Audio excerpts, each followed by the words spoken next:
अब की बार जो हम ये चला रहे हैं कैंपेन, इसका तो हमारा सीधा मतलब है रोजगार दो से, कि अब इस पे फाइनल बात होगी। अब बहुत सितम सरकार ने ढाली है, अब हमारा ये आखिरी है कि अब हम सरकार की कोई बात नहीं सुनने वाले जब तक कि वो ये चीज़ें खत्म नहीं कर देते, लिखित में नहीं दे देते कि अब हम इसके लिए ये कदम उठा रहे हैं। मोदी रोजगार दो का स्पेशल मैसेज ये है कि मोदी जी या सरकार को ये याद दिलाना कि बेरोजगार युवा परेशान हैं, मर रहा है, इस दर्द से गुजर रहा है, तो रोजगार पे बात करो। अब एक दिन में रोजगार तो दे दी नहीं जाएगा, इसका मतलब है कि रोजगार पे बात करो। जो एग्जाम आप फेयर नहीं करा पा रहे, हम उन समस्याओं को बताएंगे ना। एसएससी और सीजीएल का जो मामला है, ये क्या मामला है और आप हमारे व्यूअर्स को थोड़ा आसानी से समझाएं। देखिए 2013 के बाद से ही 2013 में पेपर कैंसिल हुआ, फिर दोबारा हो गया, वो चलिए 1-1.5 साल उसमें लगा, फिर लगा कि अब सब कुछ ठीक हो जाएगा।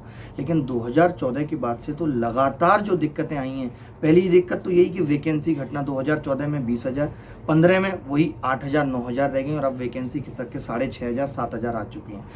चलो ये भी हमने मान लिया कि वैकेंसी कम है, और उन वैकेंसी को भी ठीक तरीके से नहीं फिल किया जा रहा। आप 2018 में देखेंगे एक यूएफएम ला करके सरकार ने लाखों अभ्यर्थी को बाहर कर दिया, उसके लिए हमें कैंपेन चलाना पड़ा कि यूएफएम वापस लो, तब जाके वो यूएफएम वापस हुई। सीएचएसएल में घोटाला, अभी 2019 का रिजल्ट आया तो ये पेपर को एक लेवल पे नहीं कर पा रहे, एक पेपर इतना आसान बना देते। पिछले 2 साल से ऐसा हो रहा है कि कट ऑफ 85% जा रही है। कंपटीशन के एग्जाम में कट ऑफ का इतना जाना ही गलत है। इसका मतलब आप पेपर का स्तर ही नहीं ठीक तरीके से सेट कर पा रहे, आपने मजाक बना दिया है। अरे कौन है भाई आपके पेपर सेट करने वाले जो 3 पेपर को एक लेवल पे नहीं सेट कर सकते? और अगर कभी ऐसा होता है कि करप्शन का मामला पाया जाता है, जैसे 2017 में करप्शन का मामला हुआ तो उस केस को खत्म कर दिया गया, जबकि उसके टाइम भी प्रोटेस्ट हुआ था, मैंने किया, हमने ऑफलाइन प्रोटेस्ट किया, तब भी ये बात उस वक्त एक कहकर खत्म कर दी गई कि इसकी जांच होगी। उसके बाद जांच हुई, सीबीआई में केस गया, कमेटी बनी, मैंने खुद प्रूफ दिए, मैं आज भी दे सकता हूं आपके चैनल पे हर जगह कि मैंने प्रूफ दिए कि नकल हुई,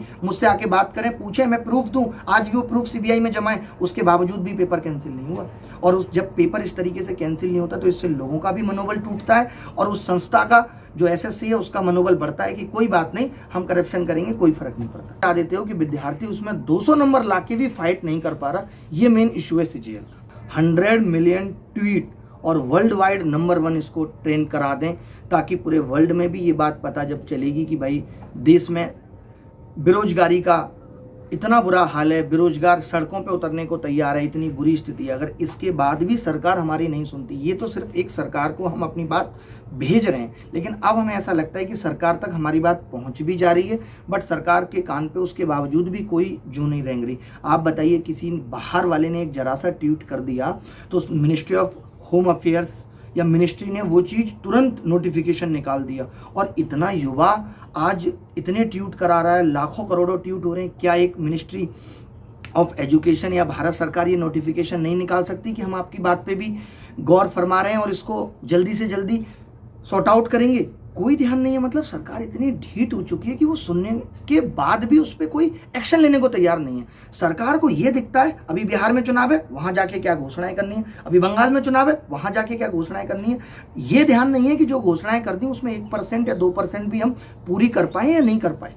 और जैसा कि मन की बात को डिसलाइक करने वाला जो मामला था, वो कहा जाता है कि आप ही का वो कैंपेन था। मैंने ही वो कैंपेन शुरू किया था कि भाई मन की बात को ही डिसलाइक करो, हमारा ये था। उससे पहले मैंने एक वीडियो बनाई कि बहुत हुई मन की बात, मोदी जी अब करो रोजगार की बात। मीडिया हमारी बात को उस वक्त नहीं सुन रहा था, नहीं दिखा रहा था, तो हमने कहा अगर मन की बात को जितना डिसलाइक कराया जाएगा तो लोगों की नज़र आएगी कि ये हुआ क्यों है। जैसे अभी ये मोदी रोजगार दो हमने ट्रेंड शुरू किया तो लोगों की नज़रों में आया कि अच्छा ये प्रॉब्लम है देश के अंदर, और हम बात बहुत सत्यता के साथ रख रहे हैं, प्रूफ के साथ रख रहे हैं कि लोग परेशान हैं। हमसे पूछिए, आपको पता चले, हम दिखाएं लोगों के मैसेज, हम दिखाएं लोगों के मेल। अब तक मुझ पे जब से ये बात शुरू हुई है तो लाखों मेल होंगे जो जगह जगह की भर्ती के बारे में बता रहे हैं। मतलब केंद्र सरकारों में भी बहुत समस्या है कि केंद्र सरकार में भी जो वैकेंसी है वो ठीक तरीके से फिल नहीं हो रही, चाहे किसी की भी सरकार हो। बट बात यह है कि जब ये देश में लोकसभा चुनाव हुए तो मात्र लोगों ने वोट मोदी जी को देखकर दिया था और हर जगह यही कहा था मोदी है तो मुमकिन है, मोदी जी हैं तो सबका साथ सबका विकास। तो जब वोट मोदी जी को देखकर दिया, जब प्रधानमंत्री मोदी जी के नाम पे बनाया गया, जब देश की सरकार का नाम बदल के मोदी सरकार हो गया, तो फिर बेरोजगारी पे बात मोदी जी से क्यों ना हो। एक्चुअली क्या हो गया ना कि लोगों ने मोदी जी के आने पे इतनी तारीफ कर दी थी कि अब मोदी जी ये करेंगे, अब सबके अकाउंटों में इतना पैसा जाएगा, पेट्रोल का दाम 35 रुपये आ जाए, इतनी लोगों ने हद से ज़्यादा तारीफ कर दी थी कि अब लोग उस प्रॉब्लम को या उस बुराई को बोलने से डर रहे हैं, जो डर है। लेकिन ये रिदम टूटेगा, मेरा भरोसा है, मेरी इंट्यूशन है कि हम इस चीज़ को तोड़कर रहेंगे। आज मीडिया भी ने भी अब बोलना शुरू कर दिया है कि महंगाई पे लगाम लगाओ, लोग भी बोल रहे हैं और ये आगे आने वाले समय में ये प्रॉब्लम और बढ़ेगी। और देखिए दिक्कत क्या है, क्या लोगों को मोदी जी से दिक्कत है, क्या लोगों को सरकार से दिक्कत है? नहीं। बट अगर प्रजा को कोई दिक्कत है तो मोदी जी उसे सुने तो सही।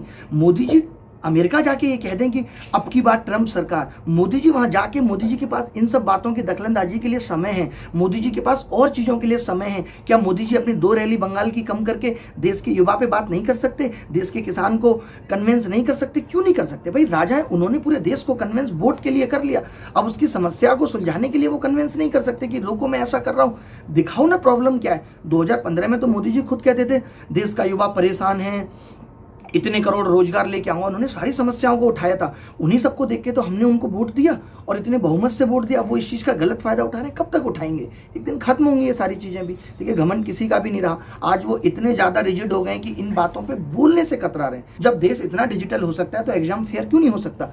मोदी जी कहते हैं चुनाव फेयर है। इस देश में जब सब कुछ फेयर है तो एग्जाम क्यों नहीं फेयर हो सकता? चुनाव का रिजल्ट तो बहुत जल्दी आ जाता है।